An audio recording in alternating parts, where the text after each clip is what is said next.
di Ngopi Bareng Psikologi Islam. Tempat ngobrol santai tapi penuh makna, membahas seputaran psikologi dari sudut pandang Islam. Hari ini kita akan membahas topik yang sangat keren dan yaitu psikologi Islam, yang dimana sejarah, tokoh-tokohnya, dan masa depan. Udah bareng saya nih, yaitu Sela Anggraini dan teman-teman saya yang super cerdas, yaitu halo semuanya, perkenalkan aku Cindi Isabella, biasanya dipanggil Cindi. Aku dari Universitas Islam Riau dan jurusan psikologi. Halo teman-teman, kenalin nama aku Aulia Vicky, teman-teman di sebelah Vicky. Selanjutnya kita akan masuk ke pembahasan yang dimana saya ingin bertanya kepada Kak Sini. Sebenarnya kenapa harus ada istilah psikologi Islam? Kan kita sudah kenal nih pada psikologi umum yang ada di Barat. Nah, ini menarik banget. Jadi konsep tentang jiwa dan kepribadian manusia itu sudah ada masa Islam klasik, jauh sebelum psikologi Barat muncul.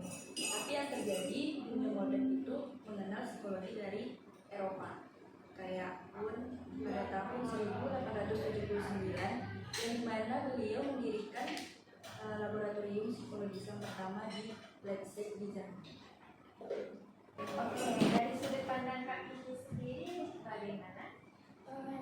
Padahal di masa-masa awal peradaban Islam itu udah banyak ilmuwan Muslim yang membahas tentang jiwa dan kesehatan mental. Contohnya itu ada Ibnu Sina, Al-Ghazali, Al-Baihaqi. Nah, namun mereka itu sayangnya kurang tersohor di dunia. Oh, jadi bisa dibilang psikologi Islam ini muncul sebagai bentuk pengingat itu ya, bahwa ilmu tentang jiwa yang memiliki akar dalam Islam itu. Seperti itu ya Kak Cindy? Tepat banget.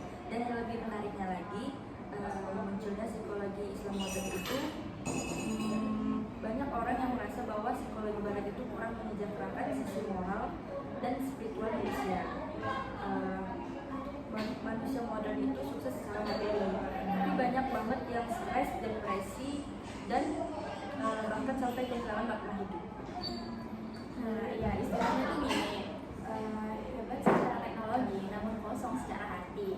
Dan dimana maksudnya itu psikologi Islam ini mencoba nih untuk menggabungkan dan menyeimbangkan kembali dua aspek tersebut. Dan dia itu dan melihat manusia itu bukan cuma dari tubuh dan pikirannya doang, tapi dari ruhnya juga. Nah, sekarang kita akan membahas yang lebih dalam lagi, yaitu mengenai sejarah psikologi Islam. Yang dimana saya ingin bertanya kepada Kak Vicky, gimana sih sejarah perkembangan psikologi Islam dari masa ke masa? Oke, jadi kalau dilihat dari catatan sejarah, sebenarnya psikologi Islam ini mulai ramai lagi nih itu di internasional itu sejak tahun 1978. Dan dimana pada saat itu ada suatu simposium besar di Universitas Riyadh, Arab Saudi, yang membahas tentang Islamic of Psychology. Nah, kemudian pada tahun 1979 itu ada tokoh namanya Malik Badri. Dia menerbitkan sebuah buku yang legendaris, mungkin kayak orang mungkin tahu ya, mungkin itu judulnya The Dilemma of Psychologists, di mana buku ini cukup berdampak untuk sebagai penelitian, riset atau diskusi mengenai psikologi Islam. Tapi sebenarnya kalau kita tarik lagi ke belakang, akar psikologi agama itu sudah ada sejak abad ke-19. Dari Barat, waktu berkembangnya psikologi agama dari tokoh-tokoh seperti William James, itu dia punya buku yang berjudul The Varieties of Religious Experience pada tahun 1902. Tapi dari dunia Islam, tokoh-tokoh seperti Ibnu Tufail dan Imam Al-Ghazali itu dalam dulu membahas tentang hubungan manusia dengan Tuhan yang jiwa.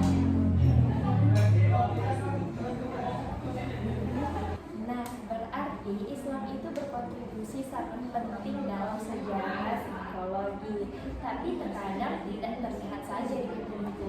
Benar begitu Pak Pinky? Nah, betul banget. Misalnya tuh di abad ke-20 ilmuwan muslim seperti Abdul Mumin Abdul Aziz Al-Maliki, dia tuh menulis sebuah buku di mana itu tentang perkembangan jiwa keagamaan pada anak.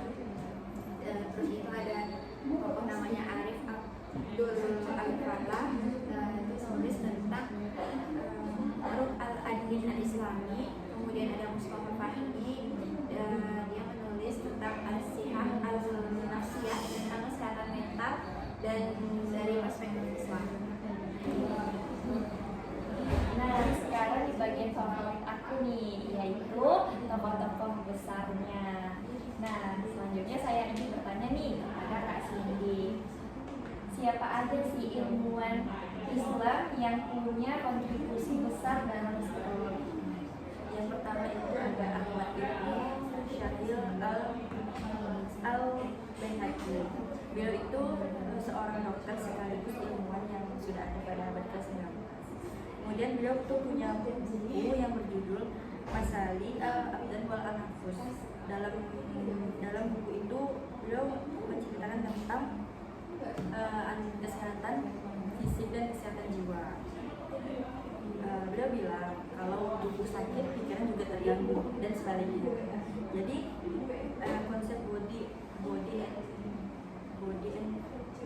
body and mind connection itu udah dibahas sama beliau jauh sebelum psikologi modern ngomongin hal ini.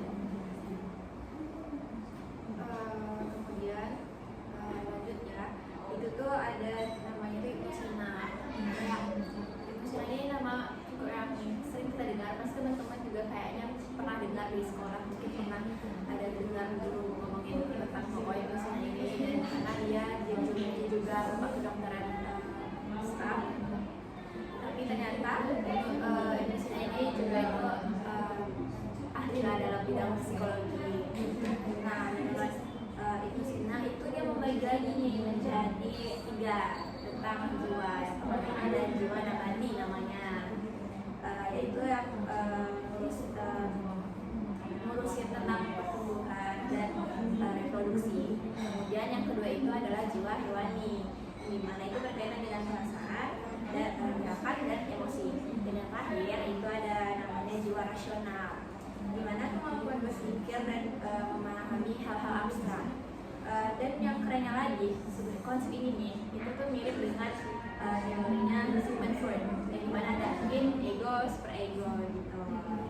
Dan Ibnu Sina ini sebenarnya udah ngomongin hal ini dari 900 tahun yang lalu. Wah, jadi teori Freud itu seperti versi modern dari konsep warna Islam ya. Iya, tapi bedanya Ibnu Sina itu lebih menekankan nilai spiritual dan hubungan dengan Tuhan, sedangkan Freud lebih cenderung ke sekuler. Terus itu ada namanya Al-Ghazali. Nah, Al-Ghazali ini terkenal dengan teorinya yaitu pembersihan jiwa, di mana itu menurut Al-Ghazali itu manusia itu ada 4 potensi dasar. Yang pertama itu ada namanya sifat hewan liar, itu syahwat. Yang kedua itu ada namanya hewan buas, itu emosi. Kemudian yang ketiga itu ada namanya sifat-sifat seperti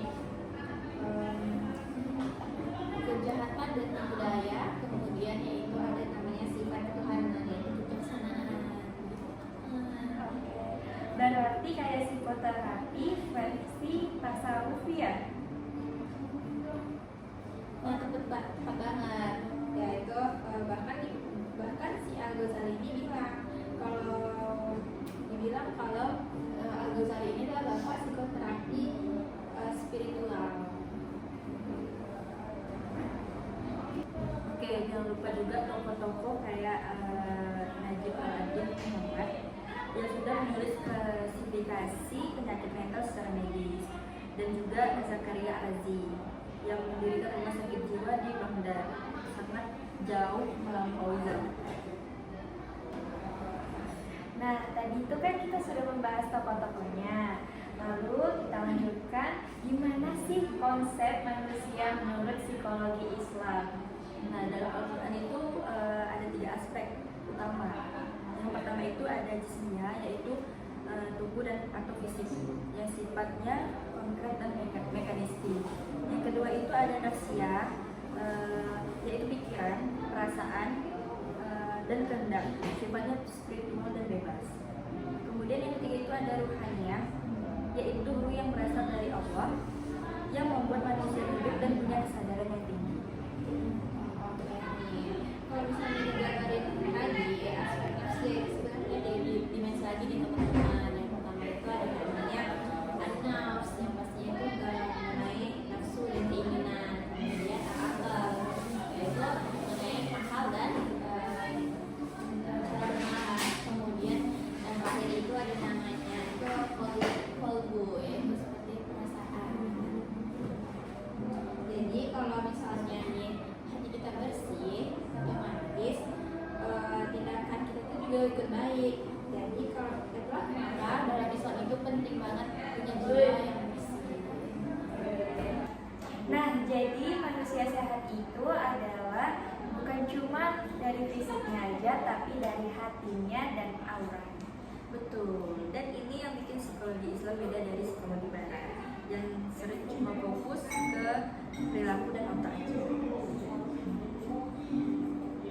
Oke, biar jelas nih, gimana sih posisi psikologi Islam kalau dibandingkan dengan aliran psikologi barat? Oke, secara singkat itu aliran behaviorisme itu fokus ke perilaku yang diamati, jadi cuma dibahas yang dibahasnya itu cuma aspek jasmaninya doang dari luar. Jadi itu ada psikoanalisa tokohnya itu Sigmund Freud ya, yaitu fokus ke dorongan alam bawah sadar dan nafsu. Jadi cuma membahas tentang aspek manusia. Kemudian yang ketiga itu ada namanya humanistik. Humanistik ini membahas potensi manusia tapi belum menyentuh ke ruhnya. Kemudian yang terakhir itu ada transpersonal. Nah, di transpersonal ini udah mulai nih ngomongin gimana spiritualitas, kemudian tapi masih terbatas gitu. Sedangkan psikologi Islam itu mencakup semuanya, tubuh, pikiran dan ruh. Tapi itu dengan dasar wahyu, bukan dasar debat, bukan dengan observasi saja.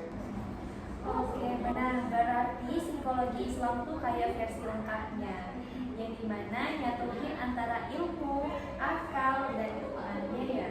Ya, itu baru.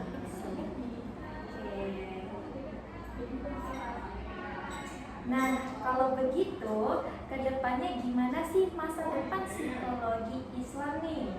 Masa depannya cerah banget, tapi juga menantang.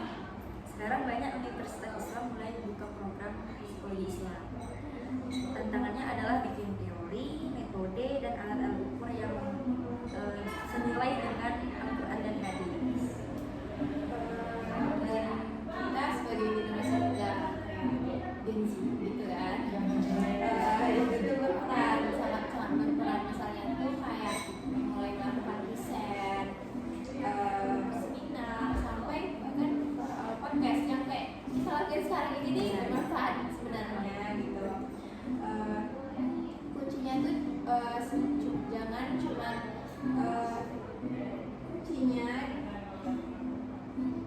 kuncinya jangan cuma ikut teori barengnya. Setuju banget, karena manusia itu bukan cuma makhluk rasional, melainkan juga makhluk spiritual yang butuh makna dari arah hidup. Wah, gak terasa banget ya, akhirnya obrolan kita berakhir juga, di mana kita sudah membahas sejarah psikologi Islam dan tokohnya dan masa depannya.